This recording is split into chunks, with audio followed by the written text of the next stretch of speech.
अस्सलाम वालेकुम नाजरीन, आप देख रहे हैं INN चैनल। मैं हूं शेख अहमद अली। इस न्यूज़ बुलेटिन में आइए नजर डालते हैं दिन भर की बड़ी खबरों पर। तेलंगाना हाईकोर्ट ने जुमे को एक दरखास्त पर कोई हुक्म जारी करने से इनकार कर दिया, जिसके जरिए Telangana state public service commission के इम्तिहानी पर्चे के लीक के केस की तहकीकात सेंट्रल ब्यूरो ऑफ इन्वेस्टिगेशन से करवाने की इस्तदा की गई थी। अदालत ने SIT को तहकीकात के मौक़िफ़ पर 5 जून को रिपोर्ट दाखिल करने की हिदायत की। अदालत का एहसास था कि SIT की तहकीकात इत्मीनान बख्श दिखाई दे रही है, लेकिन तेज़ी के साथ पेशरफ्त नहीं हो रही है।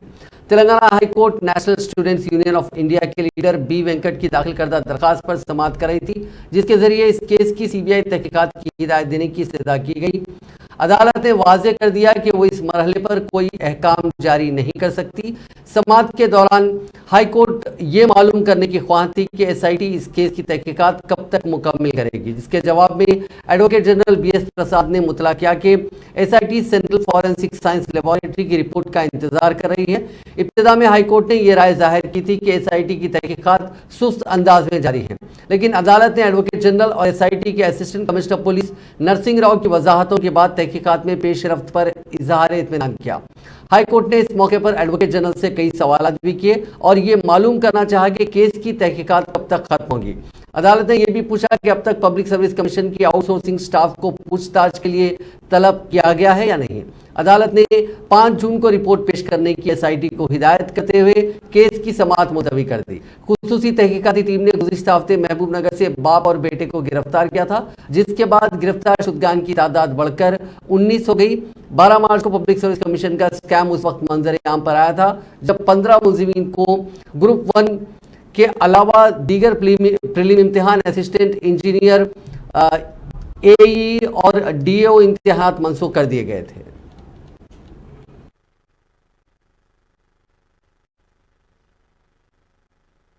प्राइवेट यूनिवर्सिटीज़ का बिना परमिशन लेके जो 6 यूनिवर्सिटीज़ ऑलरेडी परमिशन आ गया बोल के जो स्टेट गवर्नमेंट बोलने की वजह से उसमें से दो यूनिवर्सिटी जो है गुरु नानक यूनिवर्सिटी और Srinidhi university without permission admissions करके आज गवर्नर के पास बिल पेंडिंग है बोल के तकरीबन 7000 बच्चों की ज़िंदगी से खेल रहे, जिसके लिए NSN दोनों के ऊपर क्रिमिनल केसेस दर्ज करके बोलते विदाउट परमिशन एडमिशन क्यों लिए और ये यूनिवर्सिटीज़ को इमीडिएट रिलीफ लेके किसी यूनिवर्सिटी से ये बच्चों का admission like examination process forward करते स्टेट गवर्नमेंट को इंटरवीन करने के लिए हम डिमांड करें। अगर स्टेट गवर्नमेंट और एजुकेशन मिनिस्टर इस चीज़ में इंटरवीन न करके अगर लेट करे तो May 2 के दिन एजुकेशन मिनिस्टर का घर का घेराव भी करेंगे जब तक सोल्यूशन नहीं मिलेगा उनके घर के सामने। प्राइवेट यूनिवर्सिटीज़ का बिना परमिशन लेके जो 6 यूनिवर्सिटीज़ ऑलरेडी परमिशन आ गया बोल के जो स्टेट गवर्नमेंट बोलने की वजह से उसमें से दो यूनिवर्सिटी जो है गुरु नानक यूनिवर्सिटी और श्रीनिधि यूनिवर्सिटी विदाउट परमिशन।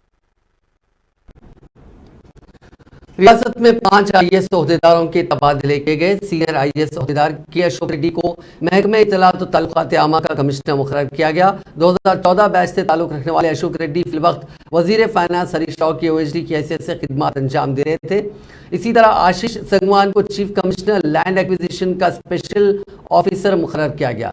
इसी तरह B गोपी को CCLA का सेक्रेटरी बनाया गया। CCLA के मौजूदा सेक्रेटरी हिमावती और CCLA के स्पेशल ऑफिसर सत्य शादा का तबादला कर दिया गया। इन दोनों ओहदेदारों को JD में रिपोर्ट करने की हिदायत दी गई। 5 IAS ओहदेदारों के तबादलों से मुतालिक चीफ सेक्रेटरी शांति कुमारी ने अहकाम जारी किए। रियासती वजीर प्रशांत रेड्डी ने अम्बेडकर सेक्रेटेरिएट के इफ्तिताही प्रोग्राम के इंतजामात का जायजा लिया। बादशाह मीडिया से बात करते हुए बताया कि वजीर आला चंद्रशेखर राव 30 अप्रैल को सेक्रेटेरिएट का इफ्तिताह करेंगे और खुसूसी पूजा में शिरकत करने के बाद दोपहर 1:20 पर 6ठी मंजिल पर कायम CM चैम्बर में जायजा लेंगे। उन्होंने बताया कि इफ्तिताही तकरीब के मौके पर 3000 अफराद के लंच का इंतजाम किया गया, जिसमें रियासती वज़रा, अरकान असेंबली व काउंसिल, सेक्रेटेरिएट के मुलाजिमीन और मीडिया के नुमाइंदे शिरकत करेंगे। रियासती वजीर ने बताया कि नया सेक्रेटेरिएट मुल्क भर में पहला असली सेक्रेटेरिएट होगा जो एक ही मकाम पर वज़रा और उसके तहत आने वाले महकमे एक साथ होंगे। इस नए सेक्रेटेरिएट में 30 कॉन्फ्रेंस हॉल होंगे, जिसमें CM के 2 कॉन्फ्रेंस हॉल मख्तस करने के अलावा तमाम वज़रा के लिए एक कॉन्फ्रेंस हॉल, कलेक्टर्स के लिए एक हॉल, काबीना मीटिंग के लिए एक हॉल मख्तस किया गया। उन्होंने बताया कि क़ब्ल अज़ीं किसी भी अहम शख्सियत के लिए होटल में रूम बुक करना पड़ता था, लेकिन अब सेक्रेटेरिएट में ही आलीशान रूम की सहूलत मौजूद है। सेक्रेटेरिएट में मस्जिद, मंदिर और चर्च तामीर किया गया है। इसके अलावा दवाखाना, 2 बैंक्स, मीडिया सेंटर, कैंटीन और मियारी पार्किंग की सहूलत रहेगी।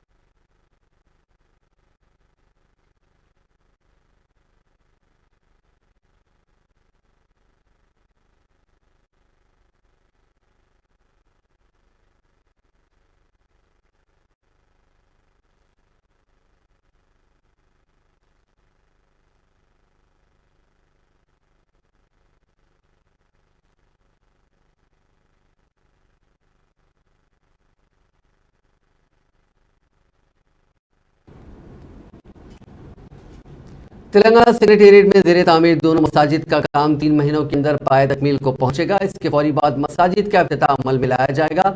इन ख्यालात का इजहार रियासती वज़ीर दाखिला मोहम्मद महमूद अली ने जुमे को सेक्रेटेरिएट में वाक़े दोनों मसाजिद की तामीरात का जायजा लेने के बाद किया। उन्होंने कहा कि सेक्रेटेरिएट में मौजूद दोनों मसाजिद मस्जिद मोतमदी और मस्जिद हाशमी काफ़ी खूबसूरत बनाई जा रही हैं। इस दौरान मसाजिद के ज़ैली गुत्तेदार अब्दुल मुईद खान ने वज़ीर दाखिला को तफसीलात बताते हुए कहा कि गुंबदों के डिज़ाइन की तब्दीली की वजह से ज़्यादा वक्त लग रहा है। इब्तिदा में जो गुंबद पसंद किए गए थे वो सेक्रेटेरिएट इमारत पर मौजूद गुंबदों की तरह थे, जिनके इस्तेमाल से मसाजिद की तामीरात मुकम्मिल हो जाती, मगर वो गुंबद मसाजिद के लिए मौजू ना समझे गए। इसके बदले में तुर्की मॉडल के गुंबदों को पसंद किया गया, जिनकी तैयारी में वक्त लग रहा है। अब्दुल मुईद खान ने बारी बारी दोनों मसाजिद के तामीराती काम की तफसीलात बताते हुए कहा कि दोनों मसाजिद 3 महीने के अंदर मुकम्मिल हो जाएंगे, क्योंकि दोनों मसाजिद का 90% काम मुकम्मिल हो चुका है। गुंबदों के डिज़ाइन की तब्दीली की वजह से ताख़ीर हो रही है। मौजूदा गुंबद बहुत ही शानदार और नायाब तैयार किए गए हैं, जिनकी मिसाल बहुत ही मुश्किल से मिलेगी। दोनों मसाजिद के गुंबद तुर्की मॉडल के हैं, जो बहुत ही मजबूत और मियारी होने के अलावा दिलकश भी लग रहे हैं। वज़ीर दाखिला मोहम्मद महमूद अली ने हिदायत देते हुए कहा कि दोनों मसाजिद के तामीरात का काम जल्द से जल्द मुकम्मिल कर लिया जाए, जिस पर ज़ैली गुत्तेदार अब्दुल मुईद खान ने कहा कि ज़्यादा से ज़्यादा 3 महीनों के अंदर दोनों मसाजिद तैयार हो जाएंगी। तेलंगाना कानून साज काउंसिल में गवर्नर कोटे से नुमाइंदगी करने वाले 2 अरकान काउंसिल की मियाद आइंदा माह खत्म होने वाली है, जिनमें मोहम्मद फारूक हुसैन और राजेश्वर राव शामिल हैं। इन दोनों अरकान काउंसिल की मियाद 27 मई को खत्म हो रही है। बताया गया कि राजेश्वर राव क्रिश्चियन माइनॉरिटी और फारूक हुसैन को मुस्लिम माइनॉरिटी कोटे के तहत रुकने काउंसिल बनाया गया था। निजामाबाद जिले से ताल्लुक रखने वाले राजेश्वर राव मुसलसिल तीसरी बार काउंसिल में नुमाइंदगी कर रहे हैं। वो फिर एक मरतबा मौका फराहम करने की दरख्वास्त कर रहे हैं, जबकि फारूक हुसैन भी काउंसिल के लिए दोबारा नामजद करने पार्टी क़यादत से नुमाइंदगी करने में मसरूफ हैं। ज़राए के मुताबिक बीआरएस पार्टी में मखलूआ होने वाली इन 2 सीटों के लिए कई कायदीन दावेदार हैं, जिनमें सबसे ज्यादा साबिक वजीर और खम्मम जिले से ताल्लुक रखने वाले बीआरएस के अहम कायद तुमला नागेश्वर राव शामिल है, जबकि साबिक सदरनशीन तेलंगाना पब्लिक सर्विस कमीशन घंटा चक्रपनी के अलावा चंद दिन कबल कांग्रेस से बीआरएस में शामिल होने वाले डॉक्टर दासजू श्रावण भी काउंसिल की उम्मीदवारी की उम्मीद लगाए हुए हैं। इसी तरह फारूक हुसैन की जगह कामारेड्डी बीआरएस के सदर और तेलंगाना उर्दू एकेडमी के सदर एमके मुजीबुद्दीन भी काउंसिल के लिए नामजद करने की दरख्वास्त कर रहे हैं। भारत राष्ट्र समिति का पार्टी फंड बढ़कर 1250 करोड़ रुपए हो गया है। बीआरएस सरबराह और चीफ मिनिस्टर तेलंगाना चंद्रशेखर राव ने यह इत्तला दी। उन्होंने बताया कि पार्टी ने बैंक में 767 करोड़ रुपए जमा किए हैं और हर माह सूद के तौर पर 7 करोड़ रुपए हासिल हो रहे हैं। इसके अलावा पार्टी सरगर्मियों अजला में पार्टी दफातर की तामीर, इंतखाबी मुहिम और इंफ्रास्ट्रक्चर पर फंड्स की रकम खर्च की जा रही है। बीआरएस ज़राए के मुताबिक जुमेरात को पार्टी के यौम तासीस की तकरीबात के मौके पर माली मामला से मुताल्लिक एक करारदाद मंजूर की गई। इसके साथ दीगर रियासतों में अकाउंट्स खोलने, पार्टी की मुहिम के लिए मुल्क भर में मीडिया दफातर के क़याम जैसी करारदादें भी मंजूर की गई। उन्होंने बताया कि आइंदा 4 मई को कौमी दारुल-हुकूमत दिल्ली में बीआरएस दफ्तर का इफ्तिताह किया जाएगा। चीफ मिनिस्टर और सदर बीआरएस के चंद्रशेखर राव की जानिब से गुज़िश्ता रोज़ पार्टी की यौम तासीस के मौके पर बीआरएस के चंद अरकान असेंबली को खबरदार किया गया था कि वो दलित बंधु स्कीम में इस्तिफादा कुनिंदगान से 3-3 लाख रुपए लेना बंद कर दें। बसूरत दीगर आइंदा इंतखाबात में उन्हें टिकट से महरूम कर दिया जाएगा। मुख्तलिफ अखबारात और टीवी चैनल्स में इस सिलसिले में आने वाली इत्तलात और चीफ मिनिस्टर की जानिब से पार्टी के अरकान असेंबली को दिए गए इंतबाह पर अपोजिशन बीजेपी और कांग्रेस ने उसका सख्त नोट लिया। इस सिलसिले में बीजेपी के रियासती सदर बंडी संजय ने दलित बंधु स्कीम में हुई बदनुमानियों की तहकीकात करने का मुतालबा करते हुए anti corruption bureau, enforcement directorate और डीजीपी को मकतूबात रवाना किए, जबकि कांग्रेस के कायद जडसन ने एनफोर्समेंट डायरेक्टरेट को मकतूब रवाना करते हुए चीफ मिनिस्टर के बयान की तहकीकात करवाने का मुतालबा किया। बीजेपी के रियासती सदर बंडी संजय की जानिब से मज़कूरा तहकीकाती एजेंसियों को रवाना करदा अपने मकतूब में कहा कि दलित बंधु स्कीम के इस्तिफादा कुनिंदगान से अरकान असेंबली ने 3 लाख रुपए रिश्वत ली और चीफ मिनिस्टर ने 27 अप्रैल को बीआरएस की प्लेनरी इजलास में इस बात का इंकशाफ किया। मीडिया ने चीफ मिनिस्टर के इस बयान को नुमाया तौर पर पेश किया, जिससे वाज़ेह हो गया है कि चीफ मिनिस्टर ने एतराफ़ किया है कि दलित बंधु में बदनुमानियां हो रही हैं। सीएलपी कायद भट्टी विक्रमार्का की पदयात्रा आज 43वें दिन में दाखिल हो गई। उन्होंने आज जनगांव जिले के कई इलाके जात में पदयात्रा करते हुए अवामुन नास से मुलाकात की और उनके मसाइल की जानकारी हासिल की। इसके बाद एक कॉर्नर मीटिंग को मुखातिब करते हुए बताया कि आने वाले असेंबली इंतखाबात में कांग्रेस इख्तिदार हासिल करने के बाद रियासत की आवाम को 500 रुपए में गैस सिलेंडर फराहम किया जाएगा। साथ ही किसानों के 2 लाख रुपए तक के कर्जे जात माफ किए जाएंगे।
अपनी नौयत के अजीब व गरीब कार्रवाई में Telangana state road transport corporation ने बागलिंगमपल्ली में वाक़ आरटीसी कला भवन को खुद कर लिया, क्योंकि कला भवन को चलाने के लिए सुचेर India hotels and resorts private limited नामी जिस कंपनी को माहिरे के तहत जिम्मेदारी दी गई थी, ये कंपनी महकमे आरटीसी को करोड़ों रुपए के बकाया जात है। जराये ने बताया कि महकमे आरटीसी ने 2016 में मज़कूरा कंपनी को लीज की बुनियाद पर कला भवन किराए पर दिया था। लीज के बिल्स की अदम अदायगी पर महकमे आरटीसी ने कला भवन को खुद कर लेने का फैसला किया और लीज का कॉन्ट्रैक्ट खत्म कर दिया। महकमे आरटीसी के जराये ने बताया कि माहिदे के मुताबिक आरटीसी कला भवन और उसके अहाते में वाक़े दूसरे 3 फंक्शन हाउस को लीज पर दिया गया था। इसके लिए दोनों फरीकैन की दस्तखतों के साथ एक माहिदा भी हुआ था। ओहदेदारों ने बताया कि मज़कूरा कंपनी को माहाना 25,16,000 रुपये अदा करना था। ताहम कुछ वक्त से कंपनी किराए की रकम अदा नहीं कर रही थी, जो बढ़कर 6 करोड़ 55 लाख रुपए हो गई। महकमे आरटीसी के सीनियर ओहदेदारों ने बताया कि कंपनी की जानिब से बकाया जात की अदायगी के कोई इक़दाम नहीं किए जा रहे हैं, जिसकी वजह से ये फैसला लेना पड़ा। क़ब्ल ही महकमे आरटीसी के ओहदेदारों ने मज़कूरा कंपनी को नोटिस जारी करते हुए बकाया जात की अदायगी के लिए याद दहानी करवाई थी। ताहम कंपनी की जानिब से इस ताल्लुक से कोई मुनासिब रद्दअमल हासिल नहीं हुआ। माहिदे के मुताबिक अगर माहाना किराया अदा नहीं किया जाता है तो ऐसी सूरत में महकमे आरटीसी को याद दहानी के तौर पर नोटिसें और इंतबाह की इजराई के बाद आरटीसी कला भवन को अपने कब्जे में लेने का इख्तियार हासिल रहता है। जराये ने बताया कि कंपनी ने कई नोटिसों का जवाब नहीं दिया, इस वजह से कॉन्ट्रैक्ट की मनसूखी के अलावा कला भवन को महकमे ने अपने कब्जे में ले लिया। हुकूमत आंध्र प्रदेश ने विशाखापट्टनम के खानगी दवाखाने में किडनी रैकेट चलाने के इल्जामात का सख्त नोट लिया और महकमे सेहत को हिदायत की गई है कि वह इस मामले की जामे तहकीकात करे, जिसमें सर्जरी के जरिए एक नौजवान का गुर्दा निकाल लिया गया। जिले इंतजामिया ने पेंडुर्ती में वाक़ तिरुमला हॉस्पिटल को मोहरबंद कर दिया, जिसमें मधुराव अड़ा में वाम्बे कॉलोनी के रहने वाले जी विनय कुमार नामी नौजवान को उसके गुर्दे के लिए 8.5 लाख रुपए अदा करने का वादा किया गया, लेकिन उससे सिर्फ 2.5 लाख रुपए ही अदा किए गए, जिसके बाद वो मकामी पुलिस से रुजू हुआ। उसके बाद पुलिस ने इस हॉस्पिटल पर धावा किया तो मालूम हुआ कि ये कारकर्द इजाजत नामों के बगैर चलाया जा रहा था। बाद इस अस्पताल को मुहरबंद करते हुए एक केस दर्ज कर लिया गया। हैदराबाद के उस्मानिया हॉस्पिटल के पास से 2 माह के शीर ख्वार को अगवा कर लिया गया। नामालूम खातून और लड़का अपनी मां के साथ सोए हुए बच्चे को उठा ले गए। एक खातून अपने 2 माह के बच्चे के साथ उस्मानिया हॉस्पिटल के बाहर फुटपाथ पर कई महीनों से रह रही थी। बताया जाता है कि वो अपनी बीमारी की वजह से वहां आकर रह रही थी। इस दौरान जुमेरात की सुबह एक और खातून और एक लड़के ने फुटपाथ पर सोने वाली मां के बाजू से 2 माह का बच्चा उठाकर फरार हो गए। बच्चे को कपड़े से ढांप कर वहां से निकल गए, लेकिन थोड़ी देर बाद खातून बेदार हुई, बच्चे को गायब देखकर परेशान हो गई और अफजलगंज पुलिस में शिकायत की। शिकायत मिलने के फौरी बाद पुलिस ने सीसीटीवी फुटेज का जायजा लिया और कुछ घंटों में ही अगवा किए गए बच्चे को बरामद कर लिया और दोनों अगवा कुनिंदगान को गिरफ्तार कर लिया। करीमनगर में मकामी अवाम की चौकसी की वजह से एक 3 साल लड़के की अगवा की कोशिश नाकाम बना दी गई, जिसमें एक खातून मुलविस है। ये वाकया रमाडुगु मंडल में पेश आया। पुलिस के मुताबिक करीमनगर टाउन के रेकुर्ती से ताल्लुक रखने वाली रेणुका अपने बेटे राम प्रसाद के साथ रमाडुगु में वाक़ अपनी मां के मकान को एक तकरीब में शिरकत के लिए गई थी। राम प्रसाद मकान के बाहर खेल रहा था। इसी मौजू से ताल्लुक रखने वाली जी रिक्शा नामी खातून ने मुबैना तौर पर उस लड़के का अगवा कर लिया था और एक ऑटो रिक्शा में बैठ गई। बच्चे की माँ और दादा जो इस मंजर को देख रहे थे, उन्होंने फौरी चीखों पुकार शुरू कर दी, जिसके बाद मकामी आवाम ने भी एक 2 व्हीलर पर ऑटो का ताक़ुब किया, लेकिन वो ऑटो रुकने में नाकाम रहे। बाद मकामी पुलिस में शिकायत दर्ज करवाई गई, जिसने वदीदरा के करीब ऑटो का पता चलाते हुए खातून को गिरफ्तार कर लिया और बच्चे को आज़ाद करवा लिया। खातून ने इब्तिदाई पूछताछ के दौरान एतराफ़ किया कि उसने गदागरी में इस्तेमाल करने के लिए इस बच्चे का अगवा किया था। निर्मल शहर के हनुमान जी गुट्टा वार्ड नंबर 23 में कल रात एक मकान शॉर्ट सर्किट की वजह से मुकम्मल तौर पर जल गया, जिसकी वजह से एक लड़की की शादी के लिए जमाशुदा रकम और सामान भी खाकस्तर हो गया। ताहम कोई जानी नुकसान नहीं हुआ, क्योंकि तमाम मकीन शादी के एक तकरीब में गए हुए थे। आग के शोले बुलंद होने के साथ ही पड़ोसियों ने आग बुझाने की कोशिश की और फायर ब्रिगेड को इतला दी गई, जिसके पहुंचने तक अतिया बेगम नामी खातून का मकान मुकम्मल तौर पर जल गया था। वाक़े की इतला मिलते ही सदर नशीन बल्दिया निर्मल जी ईश्वर, मुतालिका काउंसलर सैयद जहीर अहमद, नुमाइंदा काउंसिल एम प्रदीप, कांग्रेस के अक़ीदती कायदीन सैयद अर्जुमंद अली, जुनैद मेमन, अल्ताफ अहमद खिजर और दूसरों ने पहुंचकर मालूमात हासिल की। सदर नशीन बल्दिया ईश्वर ने मुतासरा खातून को यकीन दिलाया कि वो वज़ीर जंगलात इंदिरा करण रेड्डी को मुतल्ला करते हुए हुकूमत की जानिब से मदद की फरहमी को यकीनी बनाने की कोशिश करेंगे।